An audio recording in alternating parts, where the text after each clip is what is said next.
चलिए भाई, last class में SN1 रिएक्शन हम लोग स्टार्ट कर दिए थे। ठीक है, आज थोड़ा उससे आगे बढ़ा जाए। तो SN1 रिएक्शन पहले एक बार जस्ट हम लोग क्योंकि इंपॉर्टेंट मैकेनिज्म है, one of the most important mechanism है। जैसा E1 E2 था ठीक वैसा ही SN1 SN2। ठीक है, सबसे ज्यादा घुमावदार क्वेश्चन इसी में आते हैं, इन सभी मैकेनिज्म में आ सकते हैं। तो सबसे पहले एक बार रिकैप किया जाए भाई फटाफट। SN2 की सारी बात एक बार रिकॉल कर लिया हम लोग, SN1 की सारी बात जो पढ़े हम लोग रिकॉल कर लीजिए। ठीक है, तो SN1 पे अगर हम लोग बात करें, ठीक है, तो SN1 मैकेनिज्म में पहले लिविंग ग्रुप बाहर जाता है, कार्बोकेटाइन बनता है। कार्बोकेटाइन बनेगा तो रीअरेंजमेंट का पॉसिबिलिटी होगा, क्योंकि कार्बोकेटाइन का बनना ही RDS है। तो जितना स्टेबल कार्बोकेटाइन बनेगा उतना फास्टर रेट होगा। ठीक है, इतनी बात किए थे हम लोग। अच्छा, स्टीरियोकेमिस्ट्री वाइज इसमें रेसमाइजेशन ऑफ कॉन्फिगरेशन होता है ना। रेसमिक तो बोलेंगे ही हम लोग, रेसमाइजेशन तो होता ही है। हाँ, अब ये है कि थोड़ा सा इन्वर्टेड प्रोडक्ट जो है वो रिटेंशन प्रोडक्ट से ज्यादा बनता है। ठीक है, ऐसा क्यों होता है? तो वो इंटीमेट आयन पेयर इफेक्ट हम लोग समझते हैं। ठीक है, अच्छा, लीविंग ग्रुप जितना बेटर होगा उतना फास्टर रेट होगा, है ना। SN1 का लीविंग ग्रुप बेटर तो फास्टर द रेट। सोचो क्यों, बात किए थे हम लोग, क्योंकि जितना बेटर लिविंग ग्रुप होगा उतना जल्दी बाहर जाएगा, जितना जल्दी बाहर जाएगा उतना फास्टर रेट होगा। ठीक है, रीअरेंजमेंट होगा, प्रोडक्ट बनेगा। हाँ, अब एक चीज ये कि it is favoured in polar protic solvent. Polar protic solvent हम लोग पढ़े हैं कौन? पोलर प्रोटिक सॉल्वेंट वो सॉल्वेंट होंगे जो कैटायन और एनायन दोनों को सॉल्वेट कर देंगे। ठीक है, मतलब जिसमें H का डायरेक्ट बॉन्ड NOF या Cl के साथ होता है, ऐसा सॉल्वेंट को हम लोग पोलर प्रोटिक सॉल्वेंट बोलते हैं। ठीक है, चलिए, तो क्यों पोलर प्रोटिक सॉल्वेंट में ये फेवरेबल होता है ये वाला मैकेनिज्म? बिकॉज कि जो कैटायन और एनायन बनता है RDS स्टेप में, इन दोनों को ये सॉल्वेंट सॉल्वेट कर लेगा। तो RHS वाले जो अपना स्पीशीज हैं, अगर उसको ज्यादा स्टेबलाइज कर दोगे तो रिएक्शन LHS से RHS की तरफ शिफ्ट होगा। ठीक है, तो उतना ज्यादा बनेगा, उतना जल्दी बनेगा, उतना रिएक्शन फेवरेबल होगा। ठीक है, ये बात हम लोग इतनी समझ लिए। चलिए थोड़ा सा आगे अब इसमें बढ़ा जाए। रेट की बहुत सारे क्वेश्चन किए थे हम लोग, और वो GOC का ही क्वेश्चन है। Greater the stability of carbocation greater will the rate of SN1 mechanism. ठीक है, अब यहाँ पर एक चीज और समझ लिया जाए। देखो, सॉल्वोलिसिस इन SN1। ठीक है, सॉल्वोलिसिस का मतलब रिएक्शन विथ सॉल्वेंट। देखो, most of the polar protic solvents, है ना, आर आल्सो अनयूटिलाइज्ड। ठीक है, तो इस वजह से जो सॉल्वेंट है वही न्यूक्लियोफाइल की तरह एक्ट करने लगे, तो ऐसे रिएक्शन को हम लोग सॉल्वोलिसिस रिएक्शन बोलते हैं। ठीक है, तो SN1 प्रोसेस जो है ना वो सॉल्वोलिसिस भी हो सकता है, मतलब सॉल्वेंट के साथ ही सबस्ट्रेट रिएक्ट कर जाए, और तो इसको हम लोग बोलेंगे सॉल्वोलिसिस। समझ गए? तो एक पॉइंट लिखो जरा यहां पर, एक पॉइंट लिखिए,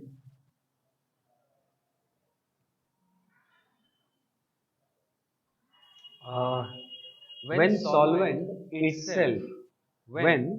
solvent itself start acting as nucleophile, when solvent itself start acting as nucleophile,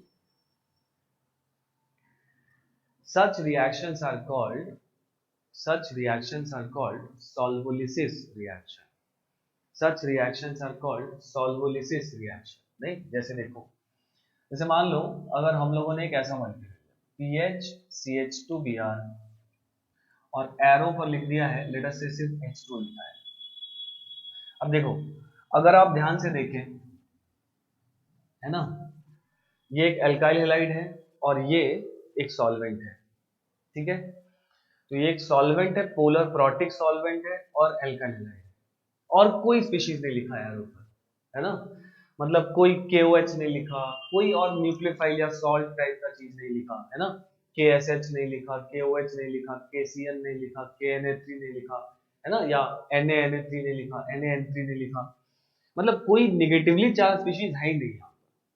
तो क्या सोचेंगे कि अरे इसमें तो न्यूक्लियोफाइल नहीं है, रिएक्शन नहीं होगा, नहीं, इसीलिए ये बात अलग से बता रहे हैं आपको कि देखो ये सबस्ट्रेट है जिसमें से अगर ब्रोमीन बाहर निकल जाए तो PHCH2 प्लस ऐसा बनेगा कार्बोकेटाइन जो रेजोनेंस स्टेबलाइज होगा बेंजीन में, तो ये हाईली स्टेबल है, तो ये चीज फेवरेबल होगी, है ना।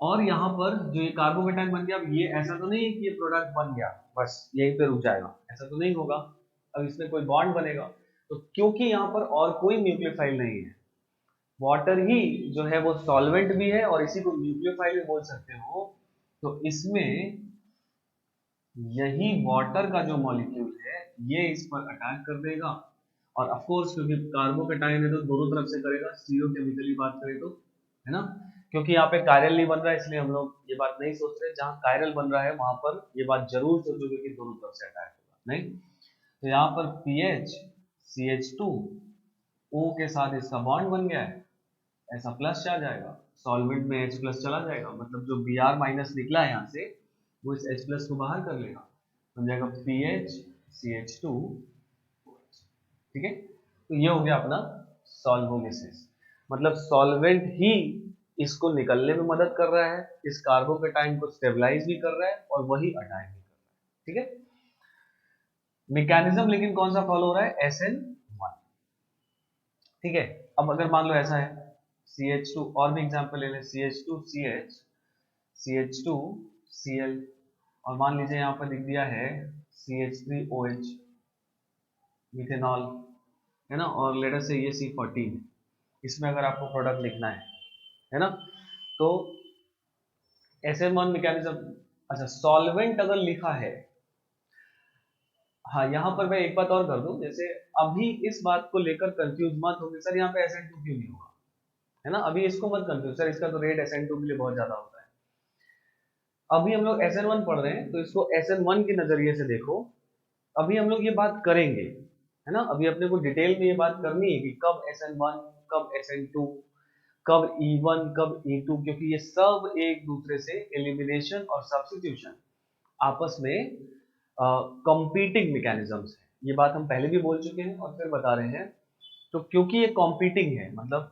SN और एलिमिनेशन, तो इनमें से कब कौन सा होगा ये कुछ कुछ बातों पर डिपेंड करता है जो हम लोग पढ़ेंगे मजेदार बात, और वही फंसाता भी है, ये इंडिविजुअल अपने आप में मैकेनिज्म तो है ही, लेकिन साथ ही साथ कब कौन सा होगा ये क्वेश्चन में नहीं लिख कर आए तो फिर कभी कोई SN2 से बना देगा, कोई एलिमिनेशन करा देगा, कोई E1 करा देगा, कोई E2 करा देगा, कोई SN1 कराएगा, तो सबका अपना अपना आंसर आएगा, तो ये बात डिसाइड भी करना हम लोग को सीखना है, ठीक है।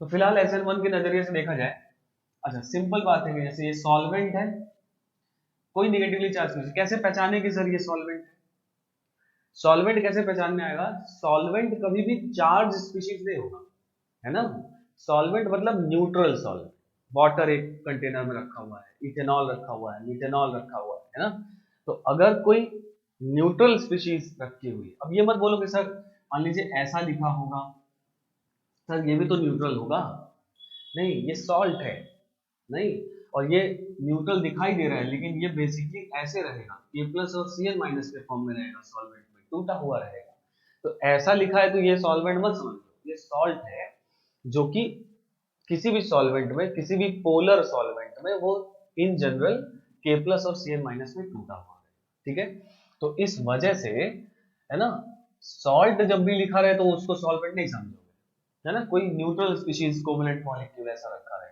तो ये सॉल्वेंट है, तो सॉल्वोलिसिस अगर हम लोग करा रहे हैं तो SN1 में ही होगा, SN2 में नहीं होगा, सॉल्वोलिसिस इन SN1 लिखा गया है, मतलब solvolysis do not occur in SN2, ठीक है, तो यहां से Cl माइनस बाहर जाएगा, है ना, और यहाँ पे इस तरह का कार्बोकेटाइन बन जाएगा CH2 double bond CH, CH2 plus, क्योंकि ये C14 है यहाँ पर इस तरह का रेजोनेंस होगा, तो यहाँ पर CH2 plus C14 CH double bond CH2 ऐसा हो जाएगा। और फिर यहाँ पर जो अपना सॉल्वेंट है यही न्यूक्लियोफाइल की तरह एक्ट कर जाएगा और एक प्रोडक्ट इस रेजोनेटिंग स्ट्रक्चर से बन जाएगा CH2OCH3 ऐसा, और एक प्रोडक्ट इस रेजोनेटिंग स्ट्रक्चर से बन जाएगा। ठीक है, यहां पर अटैक कर जाएगा, बन जाएगा क्या CH2OCH3, ये C14 और CH डबल बॉन्ड CH2 है ना। देखो आइसोटोपिक कर दिए तो दो मॉलिक्यूल बनते हैं, एक ये बना और इस बार दोनों अलग हो गए। लेकिन अगर आइसोटोपिक नहीं होता तो फिर एक ही कंपाउंड मिलता, चाहे इस कार्बन पर अटैक होता चाहे उस कार्बन पर। समझे बात ना। तो ये हो गया अपना सॉल्वोलिसिस। ठीक है, अच्छा इसमें एक एग्जांपल और देख लो, थोड़ा उसको भी समझ लिया जाए।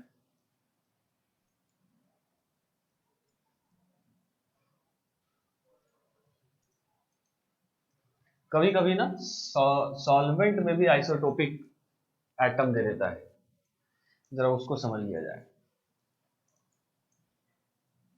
देखो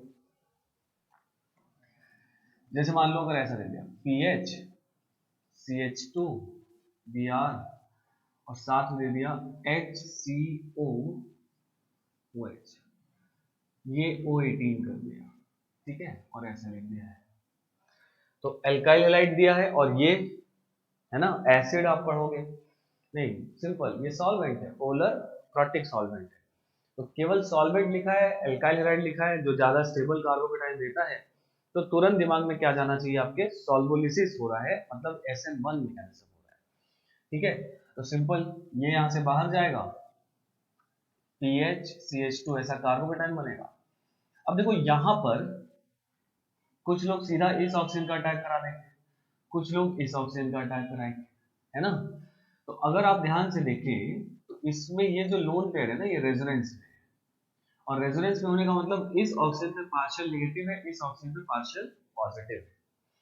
तो आइडियली अगर हम लोग बात करें तो ये ऑक्सीजन पर नेगेटिव चार्ज है, मतलब इलेक्ट्रॉन डेंसिटी ज्यादा है, ये ऑक्सीजन पर पॉजिटिव चार्ज है, पार्शियल पॉजिटिव चार्ज है, मतलब इलेक्ट्रॉन डेंसिटी कम है। तो अगर आपसे इन जनरल हम पूछे कि इन दोनों ऑक्सीजन में से ज्यादा बेटर न्यूक्लियोफाइल कौन लग रहा है, तो भाई जिसके पास ज्यादा इलेक्ट्रॉन होंगे वो ज्यादा बेटर न्यूक्लियोफाइल होगा, क्योंकि जितना ज्यादा इलेक्ट्रॉन होगा उतना ज्यादा वो देने का टेंडेंसी रखेगा नॉर्मली। तो इसमें बेसिकली हम लोग को इस ऑक्सीजन के लोन पेयर का अटैक कराना है, इस ऑक्सीजन, और इसीलिए वो O18 करके दिया है सवाल में, अगर दिया है तो यही बात करके दिया है। समझ के बाद तो इस ऑक्सीजन का अटैक होगा यहाँ पर, बन जाएगा देखो PH CH2 O double bond C OH, यहाँ पर H, और इस ऑक्सीजन में पॉजिटिव चार्ज यही O18, ये अपना एक इलेक्ट्रॉन पेयर दे दिया तो इस ऑक्सीजन में पॉजिटिव आएगा, बाकी सब वैसे ही रखा है। ठीक है, अब देखो इस ऑक्सीजन पर लोन पेयर है, ये ऐसा रेजोनेंस कर सकता है, तो जब ये ऐसा रेजोनेंस करेगा तो बन जाएगा PH CH2 O C, यहाँ H, यहाँ डबल बॉन्ड OH, यहाँ प्लस चार्ज, ये O18 है अपना। ठीक है, और फिर यहां से जो Br माइनस निकला है वो Br माइनस यहाँ से H प्लस लेकर चला जाएगा, तो फाइनल जो आपको प्रोडक्ट मिल जाएगा PHCH2O CH double bond O, ये वाला O18 है। ठीक है, तो ये प्रोडक्ट मिलेगा। अगर आप ऐसे कराते हैं PH CH2 Br प्लस, मान लो सेम सवाल हम कर रहे हैं, अगर ये आइसोटोपिक नहीं दिया है और आपने ऐसा अटैक करा दिया कि ये बाहर निकल गया, यहाँ कार्बोकेटाइन बन गया और ये ऑक्सीजन अटैक कर गया, तो ये ऑक्सीजन जब अटैक कर गया तो दिखाई देगा PH CH2OH, इस पर plus charge, C double bond OH, ऐसा Br माइनस ये H प्लस लेके चला गया, तो भी ये मॉलिक्यूल वही बना, मॉलिक्यूल तो सेम बना, देखो ध्यान से। और आप इस ऑक्सीजन का अटैक कराए तो भी मॉलिक्यूल वो बना, इसका अटैक कराए तो भी मॉलिक्यूल बना वही, मतलब सेम बना। मतलब अगर मैं यहाँ आइसोटोपिक नहीं दिया तो चाहे आप इस ऑक्सीजन का अटैक करा लो, चाहे आप इस ऑक्सीजन का अटैक करा लो, दोनों से कंपाउंड सेम बन रहा है। देखो ध्यान से, ये और ये दोनों सेम है, अगर O18 न लिखा होता तो। बात समझ में आ रही है ना? तो जनरली हम लोग यही गलती कर देंगे कि जब नहीं लिखा है तब तो आप प्रोडक्ट बना दिया, आपको समझ में आई बात, हाँ सिंपल है। लेकिन अगर मैं इसमें प्रोडक्ट लिख दूं, यहाँ पर ऐसा प्रोडक्ट लिख दिया, तो आपको ये नहीं समझ में आ रहा है कि ये ऑक्सीजन अटैक किया है कि ये ऑक्सीजन, समझे ना बात? लेकिन अगर आइसोटोपिक दे दिया और उस केस में आपने इस ऑक्सीजन का अटैक करा दिया, इस ऑक्सीजन का अटैक इस पे करा दिया, तो यहाँ O16 आएगा, यहाँ O18 आएगा। बात समझ में आ रही है ना? तो वो भी ऑप्शन में होगा, है ना? तब आप कंफ्यूज हो जाओगे और हो सकता है कि ये सवाल गलत करो।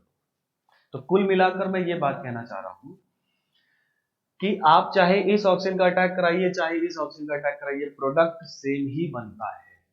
दोनों ऑक्सीजन के अटैक से रेजोनेंस के बाद वहां पर बन जाएगा वही, यहाँ डायरेक्ट वही बनेगा। मतलब आइसोटोपिक नहीं है तब आप किसी का भी ऑक्सीजन का अटैक करा दीजिए, प्रोडक्ट इज सेम, है ना? लेकिन अगर आइसोटोपिक है तो ये बात सोच कर करिए कि किस पर इलेक्ट्रॉन डेंसिटी ज्यादा है, क्योंकि जो ज्यादा बेटर न्यूक्लियोफाइल होगा वो उस पर अटैक करेगा। तो ये ऑप्शन ज्यादा करेक्ट हो जाएगा। समझ के बात ना? तो ये बात समझिएगा, ठीक है? क्या बोलने की कोशिश कर रहा हूं मैं, क्लियर हुई बात? चलो इसको भी मिटा दिया जाए, नोट कर लो।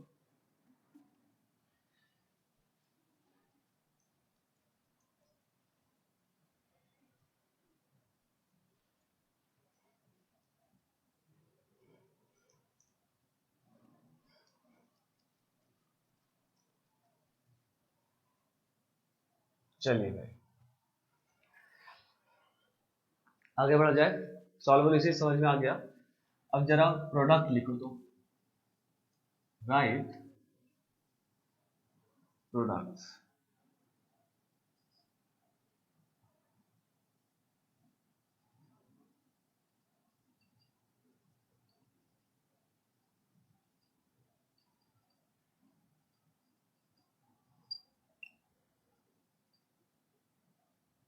SN1 मैकेनिज्म से ही लिखना है आपको ना।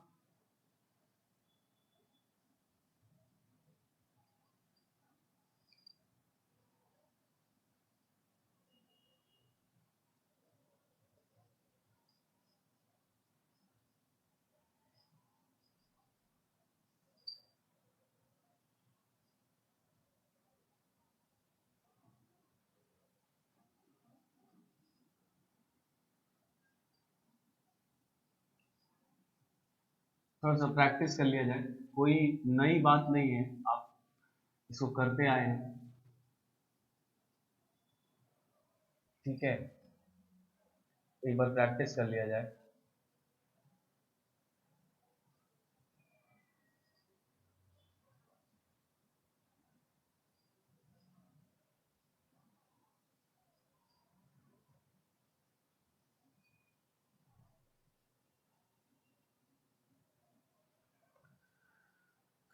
ठीक है, फटाफट प्रोडक्ट लिखो तो।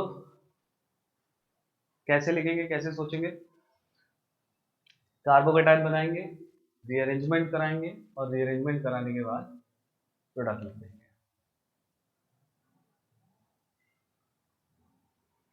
ठीक है, मेजर प्रोडक्ट ही लिखना है, माइनर नहीं, मेजर प्रोडक्ट ही लिखना है।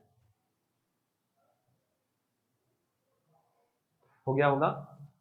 चलो तो देखो, इसमें SN1 से सबको बनाना है, सॉल्वोलिसिस हो रहा है, सब में SN1 सोचोगे, यहाँ पॉजिटिव आएगा, फिर यहाँ से मिथाइल शिफ्ट होगा, यहाँ पॉजिटिव आएगा, तो फाइनल प्रोडक्ट अगर हम लोग लिखेंगे CH3C, CH3, यहाँ आ जाएगा OH, यहाँ आ जाएगा CH, CH3, CH3। बोलो भाई, ठीक है ना? ऐसा हम लोग बहुत बार किए, है ना? एलिमिनेशन में किए हैं, E1 में। फिर हम लोग एल्कीन का जब रिएक्शन देख रहे थे HX के साथ, तो कार्बोकेटाइन बनाते थे और फिर कार्बोकेटाइन को रीअरेंज करा के प्रोडक्ट बनाते थे। यहाँ पर लीविंग ग्रुप को सीधा बाहर कर दे रहे हैं, और यहाँ पर लीविंग ग्रुप बाहर करने के बाद कार्बोकेटाइन आएगा, शिफ्ट कराओगे, है ना? मोस्ट स्टेबल कार्बोकेटाइन पे जाओगे, फिर वहां पे न्यूक्लियोफाइल जोड़ दोगे, ठीक है? इसमें बात करें तो इसमें ये बाहर जाएगा, प्लस चार्ज आएगा, फिर यहाँ से हाइड्राइड शिफ्ट होगा, यहाँ प्लस आएगा, ज्यादा स्टेबल होगा, और फिर मिथेनॉल इस पर अटैक कर जाएगा। तो मैं अगर एक लाइन में आंसर लिखना चाहता हूँ तो मैं ये OCH3 ऐसा लिखूंगा, क्लियर बात। इसमें बात करें तो ये बाहर जाएगा, प्लस चार्ज आएगा, यहाँ से हाइड्राइड शिफ्ट होगा, फिर वाटर इस वाले कार्बोकेटाइन पर अटैक कर जाएगा, तो यहाँ पर OH ऐसा बन जाएगा। दिख रहा है ना सबको।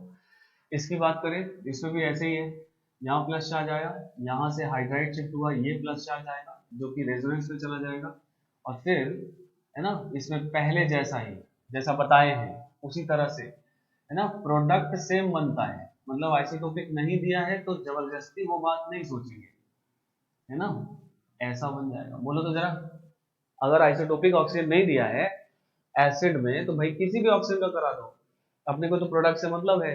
आइसोटोपिक दिया होगा तब अपने को ठहर के रुकना है कि नहीं नहीं इसमें ऊपर वाला ऑक्सीजन अटैक करेगा, डबल बॉन्ड वाला करेगा, क्योंकि वो ज्यादा बेटर नहीं है। समझे बात, ये बात मैं कह रहा हूँ। इसकी बात किया जाए, इसमें देखो यहाँ से एक कार्बोकेटाइन बना, यहाँ से हाइड्राइड शिफ्ट होगा, क्योंकि यहाँ प्लस आएगा तो इसके साथ रेजोनेंस में हो जाएगा, तो इसमें जो फाइनल आंसर है वो यहाँ पर ऐसा फोर्स बनेगा। ये तो लिखने आता है ना सबको भाई, फटाफट ये लिख ले ना, ये सब ऐसे जैसे मैं लिख रहा हूँ कि मुझे दिख रहा है कि कार्बोकेटाइन फिर हाइड्राइड शिफ्ट फिर यहाँ कार्बोकेटाइन और ऐसा प्रोडक्ट, है ना, ये कॉम्पिटेंसी आपको भी हो जानी चाहिए, है ना। अब इसमें नंबरिंग करके और एक एक स्टेप बढ़ोगे आगे तो फिर टाइम लगेगा। अगर अभी लग रहा है तो कोई बात नहीं, लेकिन आपका जो डेस्टिनेशन है वो ये है, ऐसे करना आपको आना चाहिए। समझ गए बात ना, ठीक है। तो अगर मैं कर सकता हूं तो आप मुझसे बेटर कर सकते हैं, ठीक है। तो इस वजह से आप जो है इसको इस स्पीड से करना सीखिए, ठीक है। चलो अब देखो, इसमें यहाँ कार्बोकेटाइन बनेगा, फिर हाइड्राइड शिफ्ट होगा, यहाँ कार्बोकेटाइन बनेगा जो कि बैक बॉन्डिंग से स्टेबलाइज होता है, इसलिए ज्यादा स्टेबल है, और फिर इस पर आकर अटैक हो जाएगा। तो यहाँ पर मुझे एक लाइन में प्रोडक्ट लिखना है तो मैं ये लिख दूंगा। बोलो भाई, आई समझ में बात। चलिए लिख लिया होगा सबने, इसको क्लियर कर रहा हूँ मैं।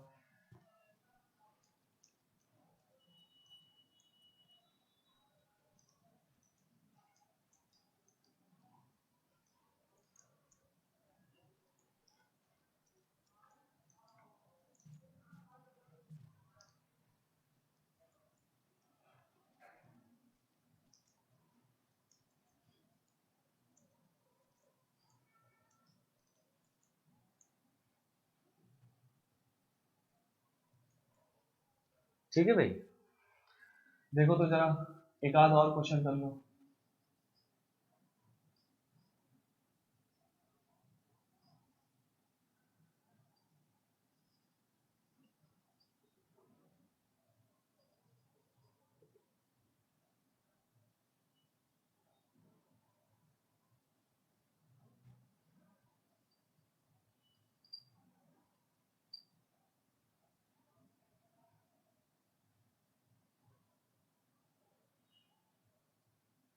ठीक है, चलो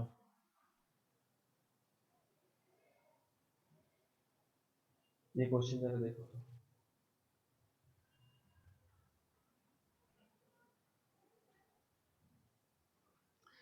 तो अब देखो इसमें इसमें यहाँ पे कार्बोकेटाइन बनेगा, रिंग एक्सपेंशन करा दोगे, फाइनली इस कार्बोकेटाइन पे पहुंचोगे और फिर ये इस पर अटैक करके ऐसा कंपाउंड बनाएगा। बोलो भाई, है ना। हाँ, बनाएगा ना ऐसा। चलो इसी में अगर मैं एक क्वेश्चन और आपसे पूछूं, अच्छा इसमें एक चीज, तो ये तो मेजर हो गया ना, ये तो मेजर हो गया। अगर इसमें मैं माइनर प्रोडक्ट्स भी पूछता, इसमें मैं माइनर प्रोडक्ट्स भी पूछता तो क्या क्या बन सकते थे, है ना। इसमें माइनर प्रोडक्ट्स भी अगर पूछा जाता तो क्या क्या बनता। तो माइनर प्रोडक्ट्स मतलब देखो कैसे सोचेंगे, ऐसे सोचेंगे, ये कार्बोकेटाइन बनता तो एक प्रोडक्ट यहीं से बन जाता, क्योंकि ये तो बना है, ठीक है। मेजर के लिए शिफ्ट सोचोगे हमेशा, लेकिन क्योंकि यहाँ कार्बोकेटाइन बना है तो यहाँ से एक बार अटैक होकर, मतलब यहाँ से ही सीधा एक प्रोडक्ट हम लोग ऐसा बना देते, ये होता माइनर, है ना। फिर क्या होता, एक तो रिंग एक्सपेंशन कराते, तो रिंग एक्सपेंशन करा दोगे एक ऐसा कार्बोकेटाइन बनेगा, ठीक है। तो ये भी बना, फिर उसके बाद हाइड्राइड शिफ्ट होकर ये वाला कार्बोकेटाइन बना ना, तो ये तो बना ही है रास्ते में, तो यहां से एक प्रोडक्ट बना दोगे, तो एक माइनर प्रोडक्ट यहाँ पर मैं ऐसा भी बना दूंगा। क्या भाई, समझे बात?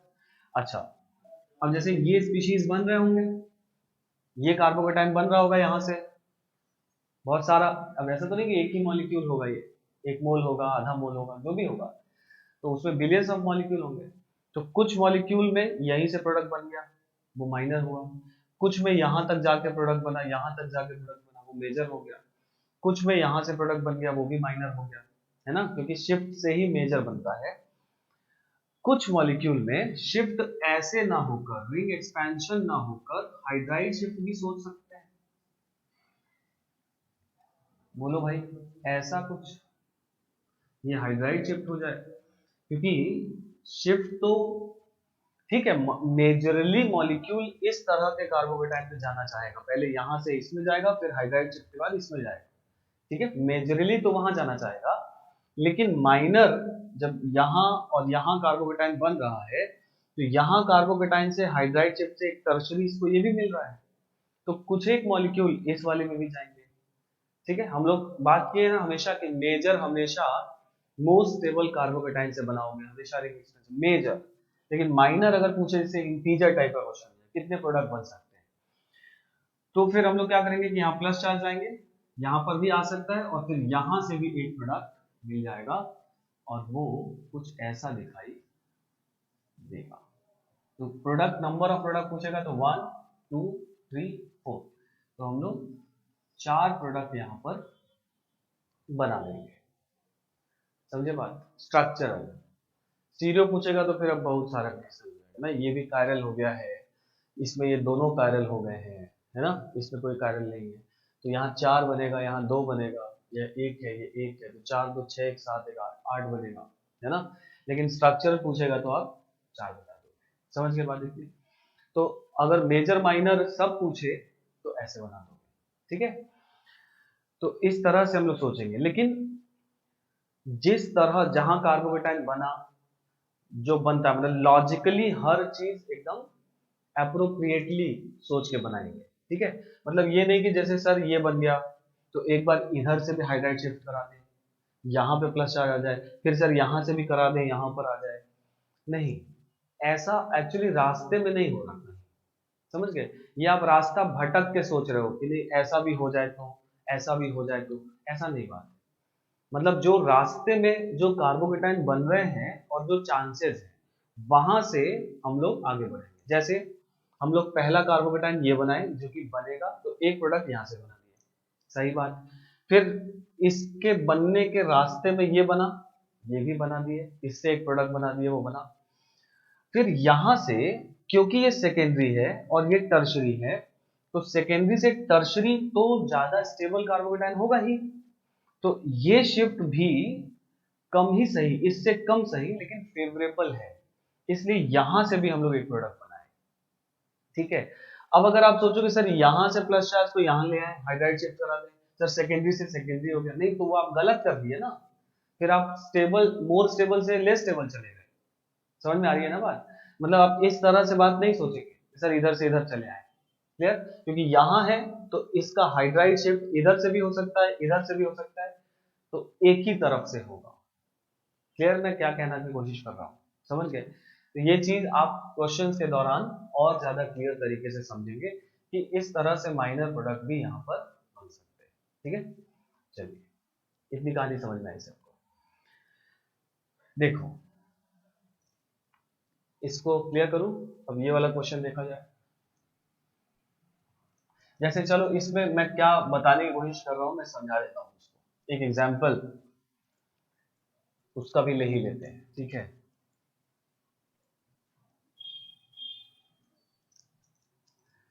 इसमें आप जो मेजर माइनर बनाए हैं, इसमें क्या सोच कर बनाए हैं, और जैसे मान लो अगर एक ये सवाल होता,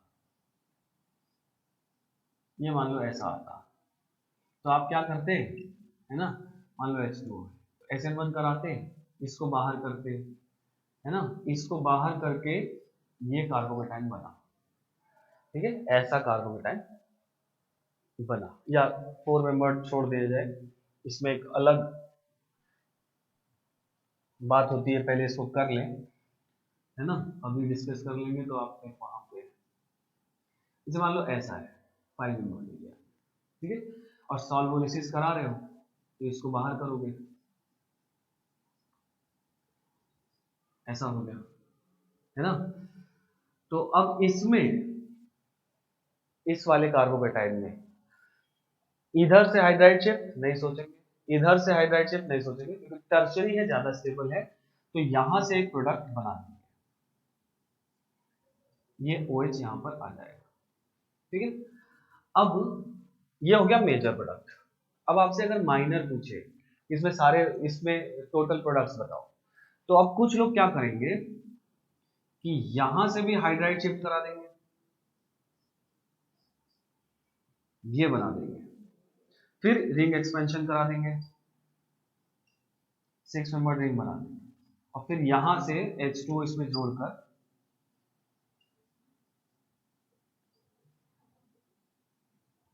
बना देंगे। बोले सर ये बनेगा और ये भी तो बनेगा, या कुछ लोग सोचेंगे कि यहां से हाइड्राइड शिफ्ट करा के यहाँ प्लस चार्ज आ जाएगा, है ना, यहाँ प्लस चार्ज आ जाएगा तो एक प्रोडक्ट यहां से बना दोगे, गलत हो जाएगा, है ना। मतलब ये कार्बोकेटाइन इसके रास्ते में नहीं पड़ रहा है और न ही फेवरेबल है, समझे ना बात। मतलब टर्शरी बन गया तो अब टर्शरी से प्राइमरी क्यों जाएगा, नहीं जाएगा। ये आप जबरदस्ती प्राइमरी ले गए और फिर रिंग एक्सपेंशन करा रहे हैं, मतलब केवल रिंग एक्सपेंशन के लिए सर ये तो स्टेबल बना, नहीं भाई। कार्बोकेटाइन शिफ्ट तभी होगा जब जो कार्बोकेटाइन है उससे ज्यादा नेक्स्ट स्टेबल नेक्स्ट मिले, उससे ज्यादा नेक्स्ट मिले, उससे ज्यादा नेक्स्ट, तब ऐसा होगा। केवल रिंग एक्सपेंशन के केस में, है ना, ये बात हम लोग नहीं सोचते हैं कि जैसे ऐसा रिंग एक्सपेंशन के केस में हम लोग ये बात ऐसा नहीं सोचते हैं कि भाई ये ब्रोमीन है, यहाँ पे गया बाहर, ये प्लस चार्ज हुआ, ये शिफ्ट कर जाएगा, तो ऐसा 5 मेंबर्ड बन जाएगा, ऐसा। तो ये तो टर्शरी था और ये सेकेंडरी बन गया। तो केवल रिंग एक्सपेंशन के केस में ये बात हम लोग नहीं लेते हैं, क्योंकि रिंग की स्टेबिलिटी बढ़ती है ना। लेकिन यहां से यहां जाने पर रिंग एक्सपेंशन तो नहीं हो रहा है, तो फिर ये आप गलत सोच दिए। लेस स्टेबल से मोर स्टेबल कार्बोकेटाइन की तरफ जाना चाहिए, समझ गए ना। तो इसमें ये प्रोडक्ट नहीं सोचेंगे, है ना, केवल और केवल यही प्रोडक्ट सही है। या इधर से भी शिफ्ट करा के यहाँ प्लस चार्ज ले आके प्रोडक्ट बना दोगे, वो भी गलत हो जाएगा, क्योंकि टर्शरी से सेकेंडरी नहीं जाएगा। समझे मेरी बात मैं क्या कह रहा हूँ, ठीक है ना। तो अब पुराना एग्जाम जो जो अभी कर रहे थे हम लोग, वो एग्जाम्पल और इस एग्जाम्पल में डिफरेंस समझिए, है ना, क्योंकि बहुत सारी बातें हैं, है ना, तो वो आपको डिफरेंस फील होना चाहिए कि अच्छा हाँ, उस वाले में रास्ते से जो कार्बोकेटाइन बन रहे थे हम लोगों ने उसी से प्रोडक्ट बनाए हैं, या एक केस ऐसा भी हो रहा था जब सेकेंडरी से टर्शरी कार्बोकेटाइन जा रहा था तो वो बना दिया है। उसके अलावा आउट ऑफ द ब्लू जाकर, आउट ऑफ द बॉक्स जाकर हम लोग कुछ नहीं सोच रहे हैं, है ना, कि ऐसा आप सोच के बना दिए, ठीक है ना। तो ये बात मैं समझाने की कोशिश कर रहा था। चलिए भाई,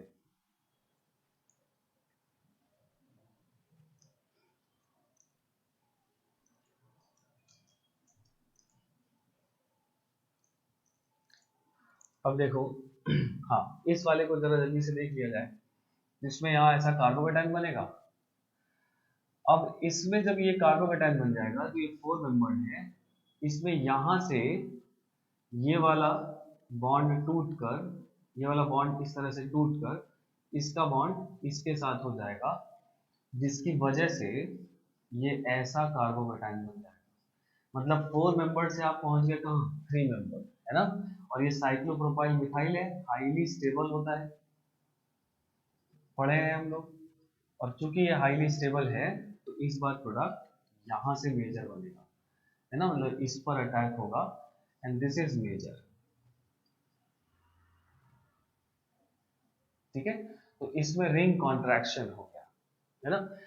तो अगर 4 मेंबर्ड रिंग है और उस पर किसी कार्बन पे प्लस चार्ज आ रहा है सॉल्वोलिसिस के दौरान, तो मेजर प्रोडक्ट अगर पूछ रहा है तो रिंग कॉन्ट्रैक्शन करा के 3 मेंबर्ड में पहुंच जाएंगे हम लोग।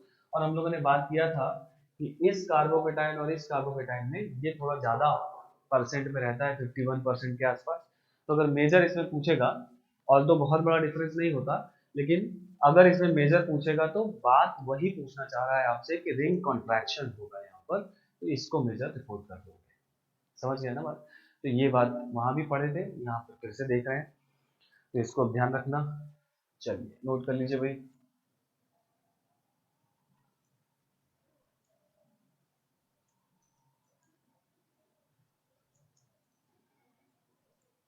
आ जाओ अब आगे बढ़ा जाए। इतना क्लियर हो गया अपने को, है ना? अब चलो थोड़ा सा अगर हम लोग बात करें, देखो तो हम लोग SN2 मैकेनिज्म पूरा पढ़ लिए, SN1 पूरा पढ़ लिए, दोनों की सारी बातें हम लोगों ने पढ़ ली।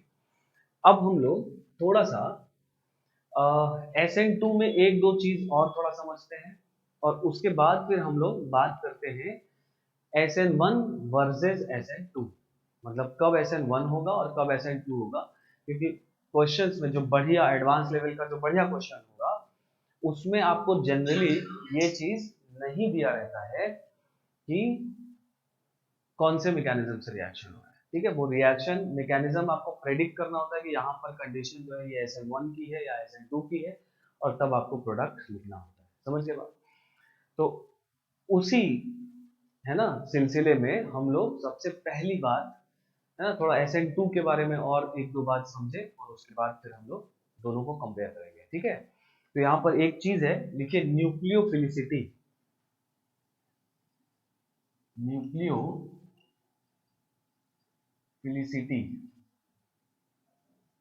ठीक है। आ, ये हम लोग SN2 के लिए बात कर रहे हैं, और हम लोग न्यूक्लियोफिलिसिटी पढ़ रहे हैं इन पोलर प्रोटिक सॉल्वेंट में। बोले सर SN2 तो पोलर ए प्रोटिक में फेवरेबल होता है।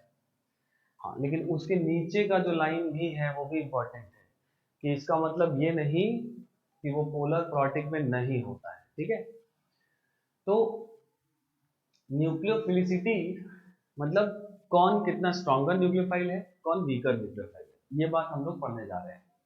ठीक है, और SN2 में इस पर क्वेश्चन पूछा जाता है। जैसे मैं आपको एक रिएक्शन लिख दूं, है ना, मैंने एक सबस्ट्रेट दे दिया और एक में एक न्यूक्लियोफाइल दे दिया और दूसरे में बी न्यूक्लियोफाइल दे दिया। ठीक है, सेम सबस्ट्रेट के साथ, और आपसे पूछ लिया कि बताओ which is a faster SN2 reaction. तो यहाँ पर डिफरेंस क्या है? न्यूक्लियोफाइल का। समझे मेरी बात? तो अ, अपने को ये पता होना चाहिए कि ज्यादा बेटर न्यूक्लियोफाइल कौन है। ठीक है, अच्छा, एक चीज और समझा जाए, थोड़ा सा यहाँ पर एक बार मैं इस पर बात करें। देखो SN2 मैकेनिज्म में जो मेन बात होती थी मैकेनिज्म की, वो ये होती थी कि पहले न्यूक्लियोफाइल अटैक करता था और तब लिविंग ग्रुप निकलना स्टार्ट होता था। ठीक है, मार्जिनल डिफरेंस की होता था बस, मतलब न्यूक्लियोफाइल के अटैक से ही रिएक्शन होता था, लिविंग ग्रुप अपने आप बाहर वहां पर नहीं होने वाला है। ठीक है, तो न्यूक्लियोफाइल के अटैक से रिएक्शन होगा। ठीक है, और SN1 में जिस स्टेप में न्यूक्लियोफाइल अटैक करता है, जिस स्टेप में फास्ट स्टेप होता है वो कार्बोकेटाइन बनने के बाद, है ना, तो उस वो स्टेप जिसमें न्यूक्लियोफाइल अटैक करता है सबस्ट्रेट पर, कार्बोकेटाइन पर, क्या वो रेट को डिसाइड करता है? नहीं। SN2 में क्या वो रेट को डिसाइड करता है? बिल्कुल करता है, क्योंकि उसमें एक ही स्टेप है। तो इसका मतलब कोई न्यूक्लियोफाइल स्ट्रांग है या कोई न्यूक्लियोफाइल वीक है, इस बात का असर किस मैकेनिज्म में पड़ना चाहिए? ऑफ कोर्स SN2 में, क्योंकि इसी में न्यूक्लियोफाइल अटैक कर रहा है। सिंपल सी बात, समझ में आई ना? तो इसलिए हम लोग ये न्यूक्लियोफिलिसिटी की जब बात कर रहे हैं तो हम लोग किसके लिए कर रहे हैं? SN2 के लिए कर रहे हैं। ठीक है ना? चलो, तो पहले समझ लिया जाए इसको। पोलर प्रोटिक सॉल्वेंट में तो न्यूक्लियोफिलिसिटी मतलब कौन सा स्ट्रॉन्ग न्यूक्लियोफाइल है, कौन वीक है, इसमें अगर हम लोग बात करें केस 1, ठीक है, 4-5 केस है, ये कैसे न्यूक्लियोफिलिसिटी पहचानेंगे, है ना? चलो, तो केस 1 पॉइंट लिखो नोट करके, बोले देखिए, in general, in general negatively charged species, in general negatively charged species is stronger nucleophile than neutral species. In general, negatively charged species is stronger nucleophile than neutral species. ठीक है, देखो जैसे negatively charge species neutral species से ज्यादा better nucleophilic होगा, और इसका reason भी समझ में आ रहा है क्यों, है ना। जैसे OH माइनस जो है वो स्ट्रॉन्गर हो जाएगा H2O से, ठीक है। जैसे NH2 माइनस है वो स्ट्रॉन्गर हो जाएगा NH3 से, है ना। जैसे मान लो HS माइनस है वो स्ट्रॉन्गर हो जाएगा H2S से, है ना। जैसे मान लो RO माइनस है वो स्ट्रॉन्गर हो जाएगा ROH से। कोई एसिड है RCOO माइनस है वो स्ट्रॉन्गर हो जाएगा RCOOH से। मतलब जो निगेटिवली चार्ज स्पीशीज है वो अपने कॉन्जुगेट एसिड से हमेशा स्ट्रॉन्गर होता है, ये बात यहाँ पर बताई जा रही है। और रीजन ये है कि भाई अगर निगेटिवली चार्ज स्पीशीज है तो उसके पास इलेक्ट्रॉन्स ज्यादा है, इलेक्ट्रॉन डेंसिटी ज्यादा है ना। इलेक्ट्रॉन्स देने की जो टेंडेंसी है वो भी ज्यादा होगी, क्योंकि उस पर निगेटिव चार्ज है, वो देना चाहता है। तो इसीलिए निगेटिवली चार्ज स्पीशीज अपने रेस्पेक्टिव न्यूट्रल स्पीशीज से ज्यादा न्यूक्लियोफिलिक होते हैं, ठीक है ना। तो एक बात तो ये हो गई, है ना। अच्छा, केस 2 की बात करें, इसको जल्दी से नोट कर लीजिए। केस 2 लिखा जाए, ठीक है। केस 2, केस 2 लिखो, stronger the base, stronger the base, stronger the nucleophile, ठीक है। stronger the base, stronger the nucleophile, ठीक है। मतलब बेस, वो निगेटिवली चार्ज स्पीशीज जितना स्ट्रॉन्गर बेस होगा उतना स्ट्रॉन्गर न्यूक्लियोफाइल होगा। लेकिन ऐसा हमेशा नहीं होगा, ऐसा सिर्फ दो केसेस में होगा, है ना। एक केस है कि if nucleophilic atom is same, if nucleophilic atom is same, और दूसरा तब होगा इफ न्यूक्लियोफिलिक एटम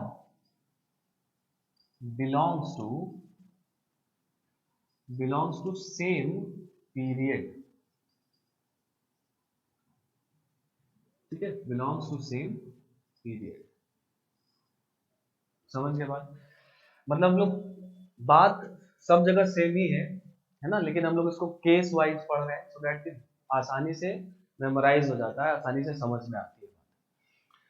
तो stronger the base, stronger the nucleophile, not always, सिर्फ तब जब जो न्यूक्लियोफिलिक एटम है, मतलब जो अटैकिंग स्पीशीज है, वो अगर सेम होगा तो, और अगर वो सेम पीरियड को बिलोंग करेगा तो भी यही बात ट्रू होगी। जैसे अगर हम लोग इस वाले का एग्जांपल देखें, अगर न्यूक्लियोफिलिक एटम सेम है, जैसे मान लो अपने पास RO माइनस एक स्पीशीज है, अपने पास HO माइनस स्पीशीज है, अपने पास RCOO माइनस एक स्पीशीज है, और अपने पास RS double bond O minus एक स्पीशीज। इसमें भी न्यूक्लियोफिलिक एटम ऑक्सीजन है, इसमें भी ऑक्सीजन है, इसमें भी ऑक्सीजन है, इसमें भी ऑक्सीजन है। अब आपको क्वेश्चन दे दिया, एक सबस्ट्रेट दिया और ABCD चारों दे दिया अलग अलग से, arrange in order of rate of acid to reaction. तो आप ऐसे क्वेश्चंस को ये वाली बात लगाकर सोचेंगे, है ना, कि न्यूक्लियोफिलिक एटम तो सेम दिखाई दे रहा है, और अगर सेम होगा तो जो जितना स्ट्रॉन्गर बेस होगा वो उतना बेटर न्यूक्लियोफाइल होगा। देखो जरा कैसे, जैसे ये अल्कोहल हो गया, ये वाटर हो गया, ये RCOOH हो गया, और ये RSO3H हो गया, ठीक है।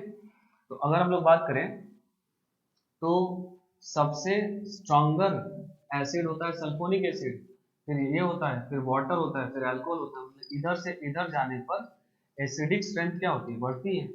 तो अगर ये स्ट्रॉन्गेस्ट एसिड है इन सभी में, तो इसका कॉन्जुगेट बेस वीकेस्ट हो जाएगा। बोलो भाई,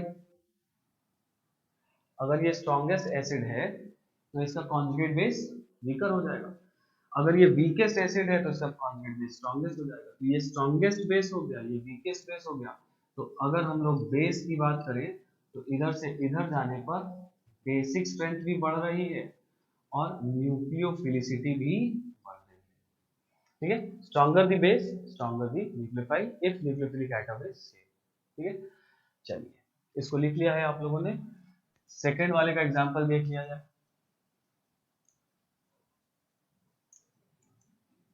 जैसे अगर हम लोग सेकेंड वाले का एग्जांपल देखें, if nucleophilic atom belongs to same period, जैसे CH3 माइनस, जैसे NH2 माइनस, जैसे OH माइनस और F माइनस। ठीक है, अब मान लो सेम सवाल आपको आ जाए, सेम क्वेश्चन आ जाए कि एक सबस्ट्रेट दे दे और अलग अलग ये न्यूक्लियोफाइल्स रख दे, बताओ सबसे फास्टेस्ट रेट ऑफ SN2 किसमें होगा। तो भाई जो सबसे बेटर न्यूक्लियोफाइल होगा, सबसे स्ट्रॉन्गर न्यूक्लियोफाइल होगा, वो तेजी से अटैक करेगा और रेट फास्टर होगा। तो अब ये दे दिया, तो इसमें आप ध्यान से देखिए कि ये कार्बन, नाइट्रोजन, ऑक्सीजन, क्लोरीन, यही न्यूक्लियोफिलिक एटम है जो एक पीरियड को बिलोंग कर रहे हैं।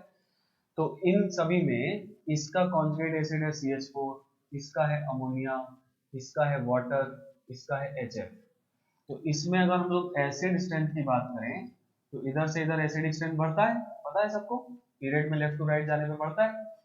तो अगर ये स्ट्रॉन्गेस्ट एसिड है तो इसका कॉन्जुगेट बेस वीकर हो गया, और इस ये अगर वीकेस्ट एसिड है तो कॉन्जुगेट बेस स्ट्रॉन्गर हो गया।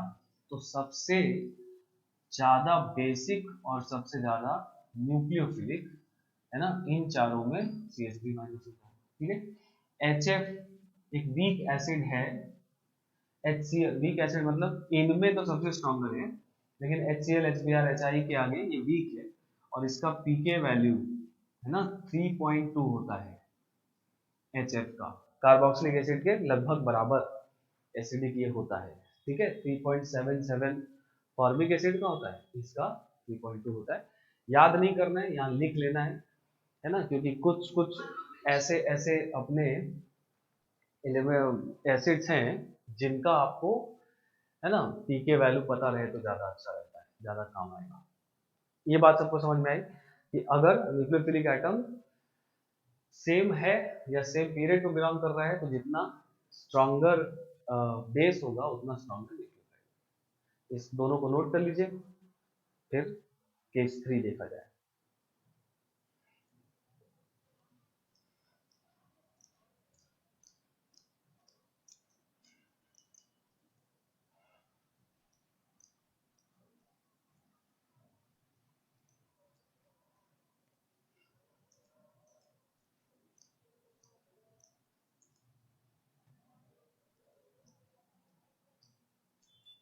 चलिए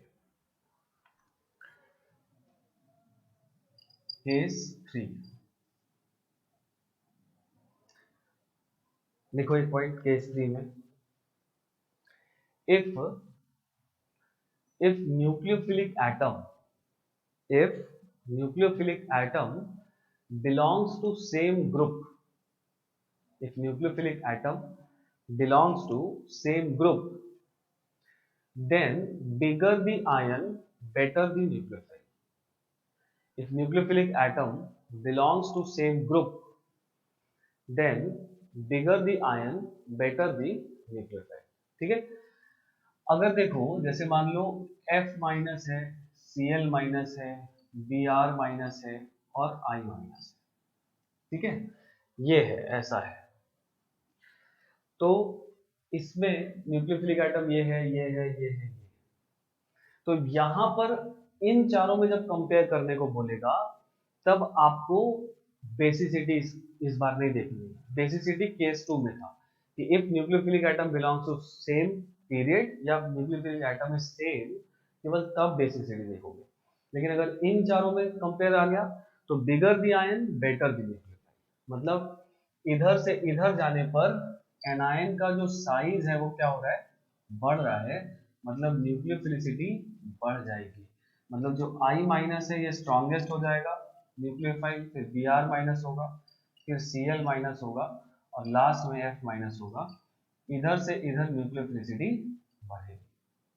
समझिए बात, ऐसा क्यों हो रहा है।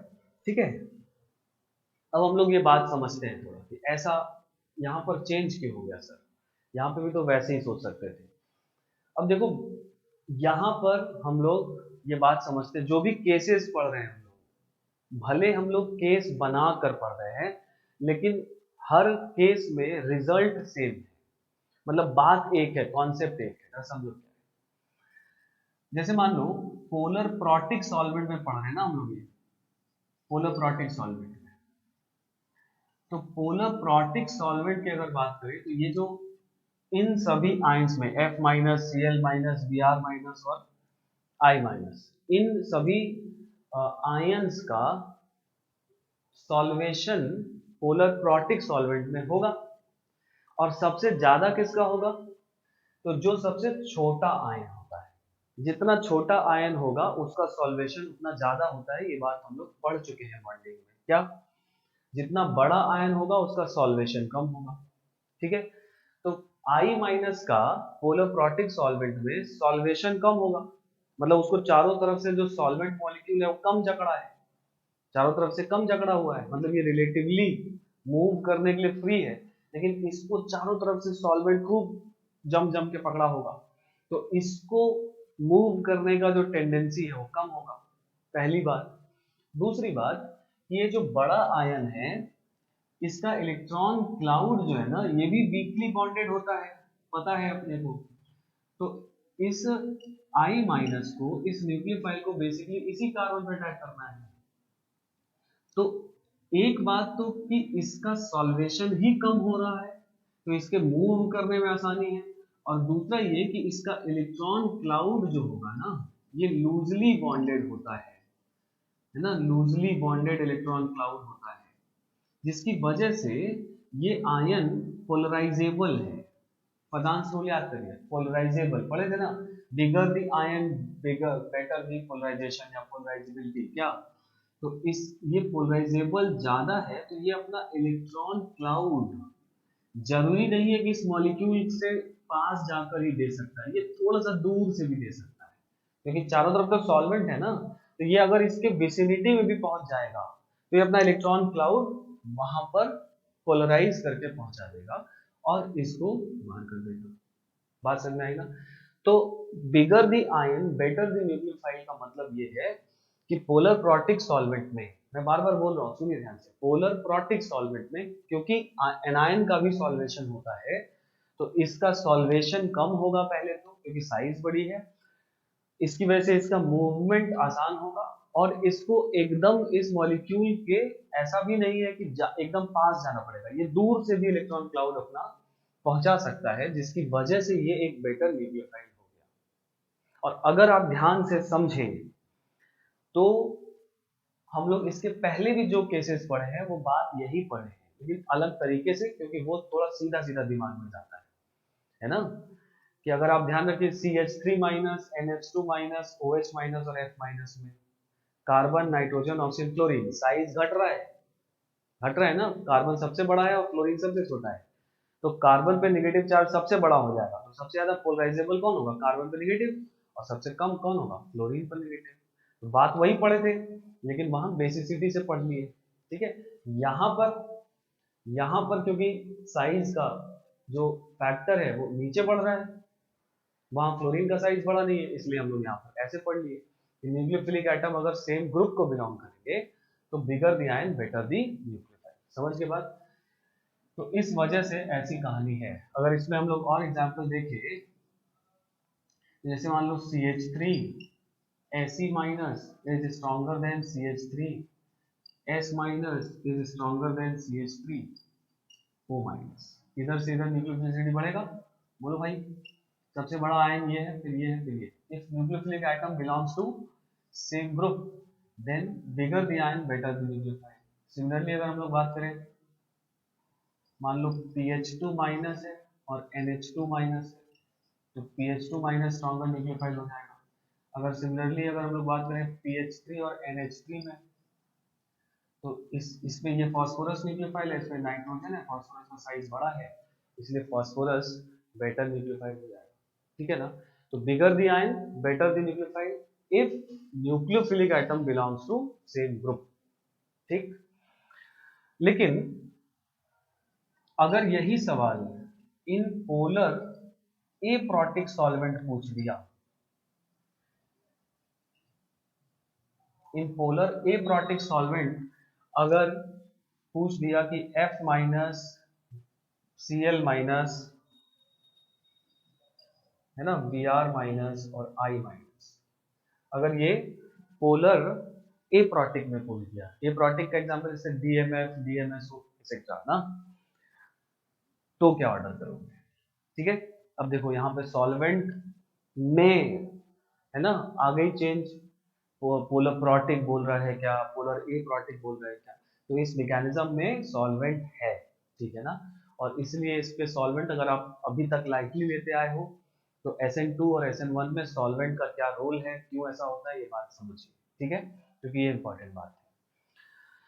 तो पोलर ए प्रोटिक में जो एनायन होता है वो सॉल्वेटेड नहीं होता है, देखो जरा ध्यान से याद करिए, हम लोग SN2 में बात किए थे कि उसका पार्शियल पॉजिटिव उतना ज्यादा नहीं होता, और अगर होता भी है तो हिंडर्ड होता है, पढ़े थे।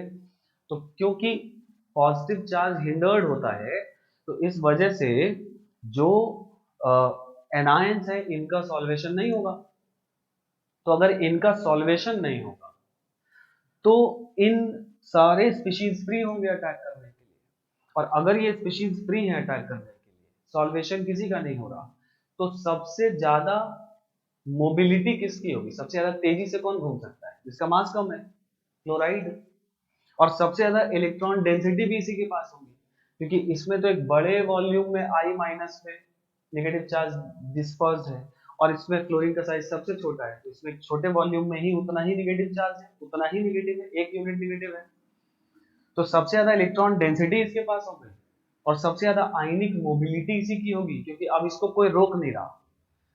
पोलर प्रोटिक में दिक्कत ये थी कि इसका सॉल्वेशन हो चुका है, तो अब इसको मूव करने नहीं दिया जा रहा है, या उतनी तेजी से मूव नहीं कर पा रहा है, लेकिन यहां पर ये फ्री है मूव करने को, समझ गए। इनफैक्ट उल्टा ही है कि ये जहां जहां जा रहा है सॉल्वेंट अपना रास्ता छोड़ दे रहे हैं, क्यों ऐसा, क्योंकि सॉल्वेंट पर तो नेगेटिव चार्ज ज्यादा एक्सपोज है और इस पर भी नेगेटिव है, तो ये जहां जाएगा सॉल्वेंट हट जाएगा रास्ते से, क्योंकि नेगेटिव नेगेटिव रिपल्शन होगा, बात समझ में आ गई ना।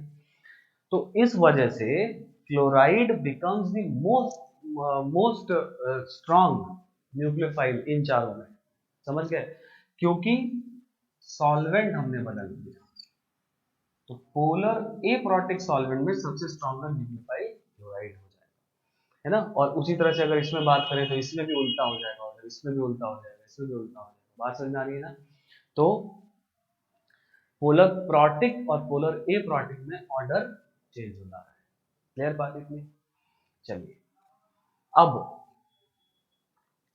अगर सॉल्वेंट क्वेश्चन में नहीं लिखा, कि मान लो बहुत सारे क्वेश्चन आप देखोगे है ना, पोस्टर में भी है और जो प्रिस्क्राइब्ड बुक्स हैं उसमें भी मिलेगा, उसमें कहीं कहीं सॉल्वेंट नहीं लिखा है, अब उससे पूछा कि बताओ arrange in order of nucleophilicity, तो अगर सॉल्वेंट नहीं लिखा है तो पोलर प्रोटिक लेंगे, है ना, जब स्पेसिफिकली पोलर ए प्रोटिक लिखा होगा तभी आप पोलर ए प्रोटिक लोगे, है ना, नहीं तो अगर सॉल्वेंट नहीं लिखा है तो पोलर प्रोटिक सॉल्वेंट लिखेंगे, ठीक है, ये कहीं साइड में नोट कर लीजिए कि अगर सॉल्वेंट मेंशन नहीं है तो पोलर प्रोटिक सॉल्वेंट लेकर आंसर कर देंगे, हमेशा सही होगा, ठीक है। चलो तो ये जल्दी से नोट कर लीजिए, एक आध केस इसमें और है।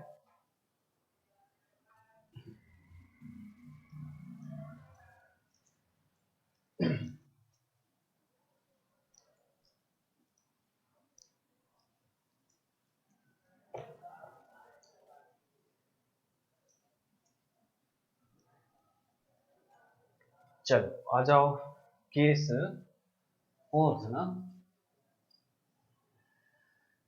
लिखिए ग्रेटर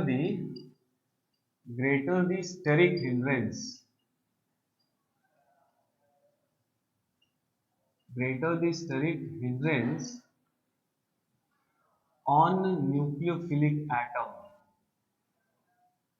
है ना, weaker the nucleophile, greater the steric hindrance on nucleophilic atom, weaker the nucleophile।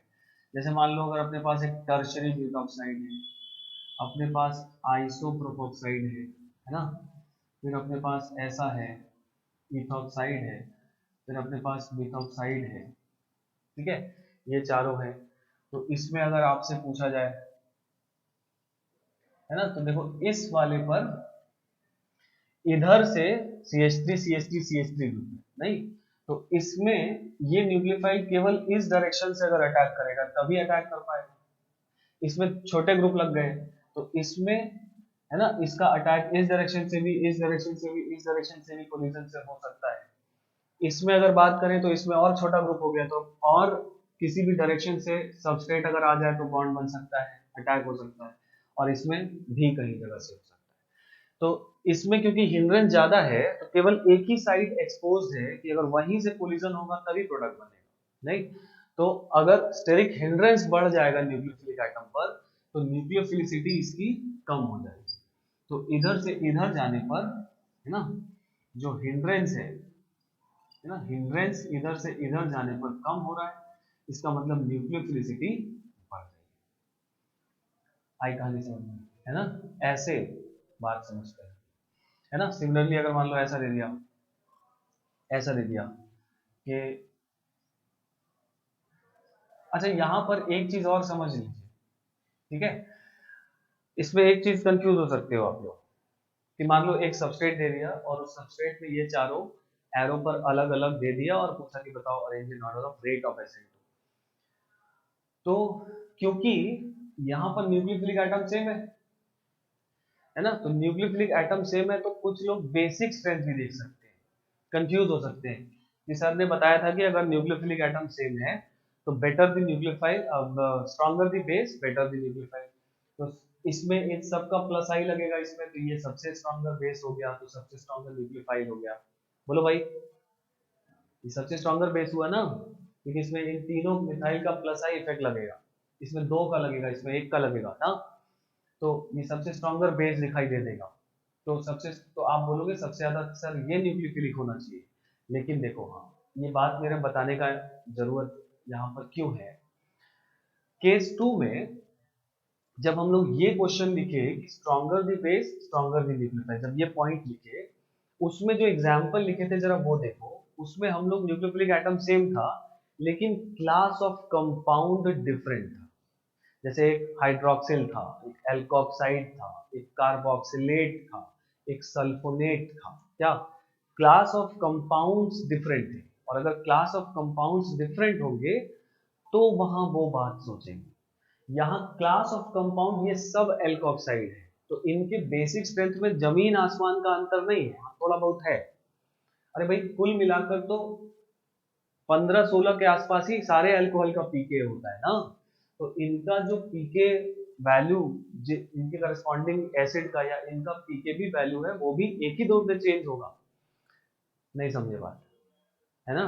देखो बोला ये जा रहा है कि सारे अल्कोहल का जो एसिडिक स्ट्रेंथ है वो 15-16 के आसपास होता है, 16 से 17 में वैरी करता है। तो उनके कॉन्जुगेट बेस का पीकेबी वैल्यू भी सब ऑलमोस्ट बराबर ही होंगे। तो जब ऐसा हो कि क्लास ऑफ कंपाउंड सेम है तब आप बेसिसिटी नहीं देखोगे, तब आप स्टेरिक हिंड्रेंस देखोगे, क्योंकि ये सारे अल्कोक्साइड है, ठीक है। वहां जो था वो क्लास ऑफ कंपाउंड अलग थे, ध्यान रखिए, ठीक है, तो कंफ्यूज नहीं होंगे।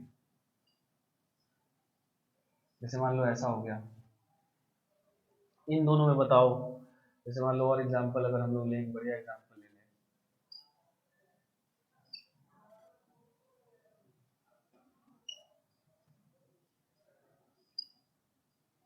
ठीक है, ये एग्जांपल ले लिया। तो देखो इसमें न्यूक्लियोफिलिक सेंटर ये है, इसमें न्यूक्लियोफिलिक सेंटर ये है, और इसमें टर्शरी ब्यूटाइल है, टर्शरी ब्यूटाइल है, तो ये हिंडर्ड है, तो इसलिए इधर से इधर जाने पर न्यूक्लियोफिलिसिटी बढ़ेगी। इसमें इसमें भी दो कार्बन जुड़ा है, इसमें भी दो कार्बन जुड़ा है, इसमें भी दो कार्बन जुड़ा है, टर्शरी अमीन है, इसमें भी दो कार्बन है, इसमें भी दो कार्बन है, इसमें भी दो कार्बन है, एक अलग नीचे ऊपर है। तो इसमें जो न्यूक्लियोफिलिक है वो ये ज्यादा है, क्योंकि इसमें अमीन इन्वर्जन नहीं हो रहा। तो इसमें जो भी इसका शेप है, ये जो भी लोन पेयर का जो डायरेक्शन है ये एक ही डायरेक्शन में है, ठीक है। लेकिन इसमें क्या हो रहा होगा, ये लोन पेयर एक डायरेक्शन में है, फिर इन्वर्जन हो गया, नीचे आ गया, फिर वापस इन्वर्जन हो गया, ऊपर चला गया, समझ गए बात। तो ये लोन पेयर जो है ये एक डायरेक्शन में नहीं है, समझ गए, इसका डायरेक्शन चेंज हो रहा है। और ये ओपन है, ये तीनों ओपन है, तो ओपन है तो ये रोटेशन भी हो रहा होगा, यहाँ पर कॉन्फर्मेशन हो रहे होंगे ना यहाँ पर, मॉलिक्यूल ऐसा बाउंड तो नहीं है ये, तो ये खूब ये जो है ना क्या स्पाइडर के पैर की तरह लग रहे हैं, है ना, तो पूरा चारों तरफ से क्या हो रहा होगा, घूम रहा होगा, उठ रहा होगा, है ना, और इन्वर्जन भी उसी में चल रहा होगा। तो ये लोन पेयर जो है, जो न्यूक्लियोफिलिक है इसकी तुलना में ये ज्यादा हिंडर्ड है ना, हिंडर्ड है इस ओपन ग्रुप की वजह से और अमीन इन्वर्जन की वजह से, है ना, तो इस वजह से ये बेटर न्यूक्लियोटाइड। समझ के बाद चलिए, तो ये हो गया न्यूक्लियोफिलिसिटी का लेखा जोखा। ये 4 केसेस अगर आप ध्यान से रखेंगे तो न्यूक्लियोफिलिसिटी पे बहुत सारे क्वेश्चन, बहुत सारे क्या सारे क्वेश्चन बन जाए, ठीक है। सॉल्वेंट अगर कहीं नहीं दिया हुआ है तो हम लोग क्या सोचेंगे, सॉल्वेंट अगर नहीं दिया हुआ है तो हम लोग पोलर प्रोटिक सॉल्वेंट लेंगे, ठीक है। चलो अब एक चीज जल्दी से, अगर हम लोग अब हम लोग ना एल्काइल हैलाइड में बहुत सारा असाइनमेंट कर सकते हैं। देखो आप एल्काइल हैलाइड का क्वेश्चन नंबर 1 से लेकर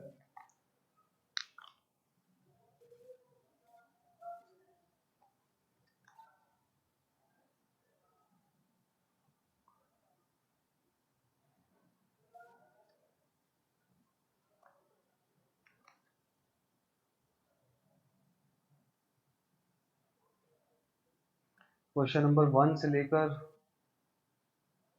अब आप क्वेश्चन नंबर 57 तक कर सकते हैं। क्वेश्चन नंबर 1 से क्वेश्चन नंबर 57 तक आप कर सकते हैं।